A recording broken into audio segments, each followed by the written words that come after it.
இன்றைய நாளைய சூப்பர் ஸ்டார்களாக போகும் அனைத்து 13 குழந்தை நட்சத்திரங்களுக்கும் நீங்கள் தான் கை தட்டணும். என்னுடைய வாழ்த்துக்கள் தெரிவிக்கிறேன். அதே மாதிரி அந்த குழந்தை நட்சத்திரங்களுடைய பெற்றோர்களுக்கும் அவங்களுடைய பாடம் சொல்லிக் கொடுத்த டீச்சர்ஸ் அவங்களுக்கும் என்னுடைய வணக்கத்தையும் வாழ்த்துக்களையும் தெரிவிச்சுக்கிறேன். இந்த 13 பேர் இல்லாமல் வெளியும் சாதனை பண்ண ஒரு 13 பேர் இந்த பார்ட்டி அரேஞ்ச் பண்ணி கூப்பிட்டு வந்தார்.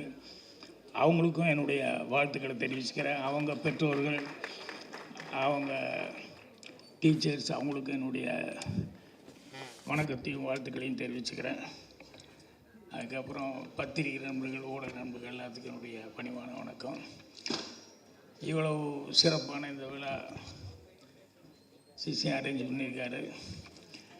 அவருக்கு பக்கபலமாக இருந்த அப்பாவுக்கு உறுதுணையாக எப்பவுமே கீர்த்தனா இருந்து எல்லா இதுவும் பார்த்துக்கிட்டு இருப்பாங்க. ஸோ அது எப்பவுமே பார்த்து ரசிப்பேன். ஸோ அவங்களுக்கும் வணக்கத்தையும் வாழ்த்துக்களையும் தெரிவிச்சுக்கிறேன். அதுக்கப்புறம் தயாரிப்பாளர்கள், படத்தினுடைய தயாரிப்பாளர்கள் அவங்களுக்கும் என்னுடைய வணக்கத்தையும் வாழ்த்துக்களையும் தெரிவிச்சுக்கிறேன். மற்றும் இங்கே வந்திருக்கவங்க எல்லாத்துக்கும் முக்கியமாக ஒன்று தான் நான் சொல்லி ஆகணும். உன் ட்ரெஸ்ஸை பற்றி ஒருத்தர் பிரமாமா சொன்னாட்டியா, நிக்கல் உள்பட இந்த பிரமாமா நிகழ்ச்சியை தொகுத்து வழங்கிட்டு இருந்தாங்க. அவங்களுக்கும் என்னுடைய வணக்கத்தையும் வாழ்த்துக்களையும் தெரிவிச்சுக்கிறேன். ஸ்பெஷல் வணக்கம் வாழ்த்துக்கள் இந்த படத்தினுடைய அசிஸ்டன்ட் டைரக்டர்களுக்கு சொல்லிக்க விரும்புகிறேன். ஏன்னா தொழில் கற்றுக்கிறது, அதுக்கு அப்புறம் கற்றுக்கிட்டு வாய்ப்பு வர்றது அப்படிங்கிறது ஒரு நல்ல குருநாதர்கிட்ட இருந்து தான் கிடைக்கும். ஆனால் அதுக்கப்புறம் தொழிலில் ஸ்டாண்ட் பண்ணுறதும் வளர்கிறதும் அசிஸ்டண்ட்டு கையில் தான் இருக்குது. அந்த மாதிரி அசிஸ்டன்ஸ் அமையணும், அது ரொம்ப முக்கியம். எனக்கு அது ரொம்ப நல்லா அமைஞ்சது. அதில் நான் உண்மையிலேயே பாக்கியராஜ் தான். இது பார்த்திபனுக்காக மட்டுமே சொல்ல, என் கூட இருந்தவங்க எல்லாமே பார்த்திங்கன்னா பார்த்திபன், பாண்டியராஜன், குமார், லிவிங்ஸ்டன், சேகர், இப்படி அடிக்கிட்டே போகலாம். எல்லாருமே எனக்கு இருந்தவங்க பூராமே எல்லாருமே அவ்வளோ ஹெல்ப்பாக இருந்தாங்க. ஸோ அதனால் அது எனக்கு ரொம்ப பெருமையாகவும் மகிழ்ச்சியாக இருக்குது. பார்த்திபனெல்லாம் சின்ன வீட்டில் என்ன பங்கு எடுத்துக்கிட்டாரு, என்ன டைலாக் ஸ்டைல் எல்லாம் எப்படி ஹெல்ப்பாக இருந்தார் அப்படிங்கிறது. அதே மாதிரி ஹிந்தி படம் நான் வேலை பார்க்கும்போது ஆக்கிரி அஸ்டாவில் ஹிந்தி அசிஸ்டண்ட்டுக்கு 2 பேர் இருந்தாங்க, ஹிந்தி தமிழ் தெரிஞ்சவங்க. பட் எனக்கு மெயின் அசிஸ்டண்ட்டாக தமிழில் எனக்கு இருந்தது பார்த்திபன் தான் மெயின் ஆளாக இருந்தாப்புல. ஸோ அதனால் எப்போவுமே பார்த்திபன் நல்லா வருவார் அப்படிங்கிறது. இன்றைக்கி இப்படி வந்திருக்காரு, ஆனால் அவர் நல்லா வருவாருங்கிறதுக்காக நானே ஃபுல் பேஜ் அட்வர்டைஸ்மெண்ட் கொடுத்து என்னோடய படம் ஒன்று ஸ்டார்ட் பண்ண சொன்னால் அது ஏதோ சந்தர்ப்பம் சொல்லல, அந்த படம் சரியாக வரல. ஆனால் பார்த்திபன் நம்ம நினைக்கிற மாதிரி ஒரு இடத்துக்கு வந்துட்டார். அது ரொம்ப ரொம்ப மகிழ்ச்சியாக இருக்குது. அப்புறம் இன்றைக்கி இந்த இவ்வளவு பிரமாதமாக இசை நிகழ்ச்சி, இமான் அவர்கள் இன்றைக்கி இந்த உயரத்தில் இருக்காருன்னா இது என்றைக்கோ இந்த உயரத்தை பற்றி நான் அவர்கிட்டயே சொல்லிக்கிறேன். ஏன்னா பார்த்திபன் இப்போ இந்த படத்தில் வேலை பார்த்தாரு. நான் இமான் கூட சின்ன திரைக்காக ஒரு புரோகிராம் பண்ணப்போ அதுக்கே எனக்கு பாட்டு போட்டு கொடுத்தாரு. அப்பிருந்தே அவர் ரொம்ப பிரமாதமாக வரணும், வருவார் அப்படின்னு சொல்லிட்டு எதிர்பார்த்துருந்தேன். ஸோ அவருக்கு பக்கபலமாக இருந்த மியூசிஷியன்ஸு கூட பாடினவங்க நிறைய பேர் சிங்கர்ஸ் அவங்கெல்லாம் இதில் பார்ட்டிசிபேட் பண்ணியிருந்தாங்க. அவங்களுக்கும் எல்லாத்துக்குமே என்னுடைய வணக்கத்தையும் வாழ்த்துக்களையும். அதுக்கப்புறம் குறிப்பாக ரசிக பெருமக்கள், உங்கள் கையில் தான் எல்லாமே இருக்குது.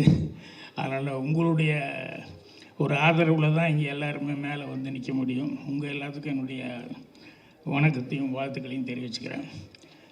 இவங்க டைம் கம்மியாக இருக்கிறதுனால சுருக்கமாக அது இல்லை, நான் பேசுகிறதுனால சுருக்கமாக தான் பேசினேன்.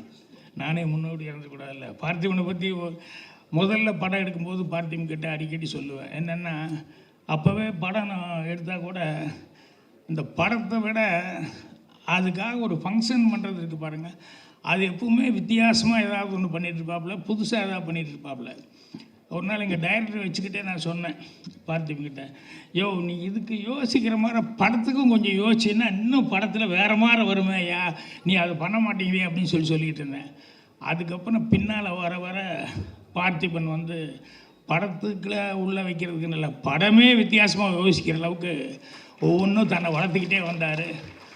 அதுதான் ஒத்த செருப்பு மாதிரி ஒரு ஆள் நடிக்கிறது, சிங்கிள் ஷார்ட் ஃபில்மு அப்படின்னு சொல்லிட்டு புதுசாக ஏதாவது பண்ணுங்கிறது கூட படமே புதுசு புதுசாக பண்ண ஆரம்பிச்சுது. அப்படிங்கிறது வந்து எனக்கு ரொம்ப சந்தோஷமாக இருக்குது. அதுக்கு ஒரே ஒரு ரகசியம் என்னன்னு எனக்கு தெரியும். உனக்கு நிறைய லேடி அசிஸ்டன்ட் இருக்காங்கன்னு நினைக்கிறேன்.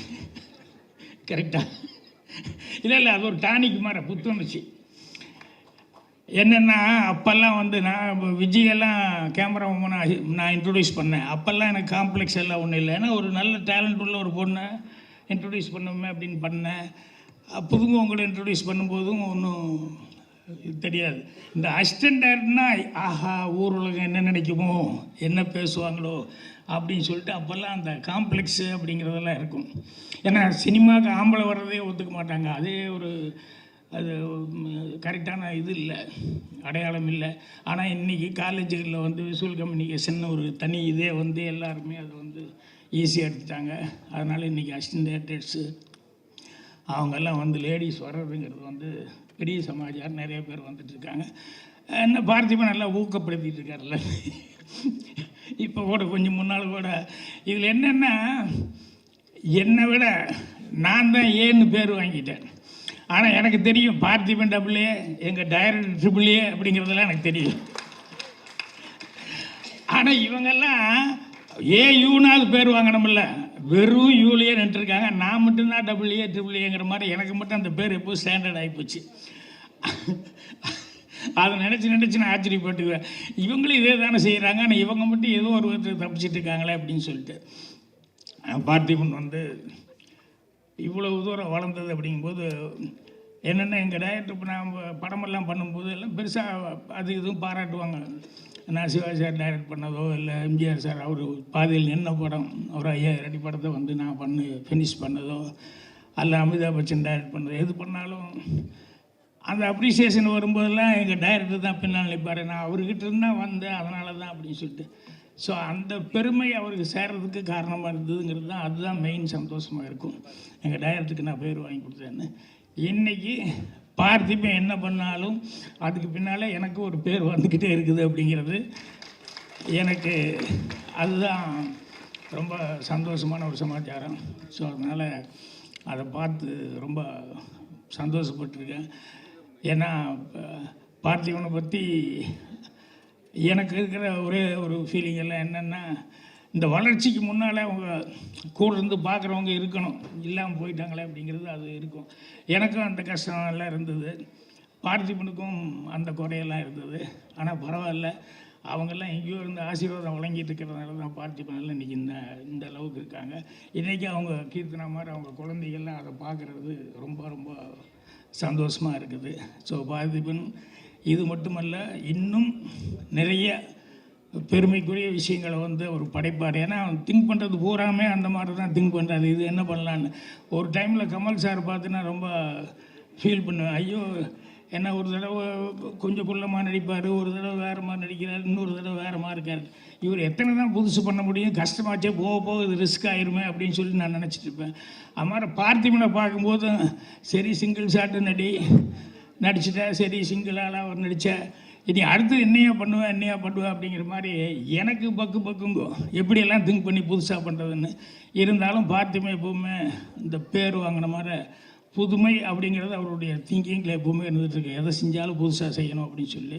ஸோ அதனால் இதை விட இந்த வெற்றி விழாங்கிறது வந்து இந்த குழந்தைகளுக்கெல்லாம் இன்னும் பயங்கரமான ஒரு இது வாங்கி கொடுக்கும். அந்த அளவுக்கு அவங்களுடைய டேலண்ட். ஏன்னா குழந்தைகளை பற்றி நானும் நிறைய ஆரம்பத்துலேருந்தே குழந்தைகளோட நிறைய ஐக்கியப்பட்டு நடிச்சிருந்தேன். அது பேசுகிற குழந்தைங்க, பேசாத குழந்தைங்க, பாஷை தெரியாத தவக்களமான குழந்தைங்க, இந்த மாதிரி இவங்களெல்லாம் வச்சு காட்டுறதுங்கிறது ரொம்ப ரொம்ப கஷ்டம். குழந்தைகளை வச்சு பண்ணுறதுங்கிறது அது இத்தனை பேர்த்த பார்த்து இவங்க வந்து இவங்களுக்காக ஒரு கதை எழுதி இத்தனை பேர்த்த வச்சு பிரமாமா பண்ணியிருக்காரு அப்படிங்கிறது உண்மையிலே ஹேட்ஸ் ஆஃப். பாதகம் செய்பவரை கண்டால் நாம் பயங்கொள்ளலாகாது பாப்பா, மோதி மிதித்து விடு பாப்பா, அவர் முகத்தில் உமிழ்ந்து விடு பாப்பா. அண்மை செய்திகளை உடனுக்குடன் தெரிந்து கொள்ள இணைந்திருங்கள் இயம்நாடு தொலைக்காட்சியுடன்.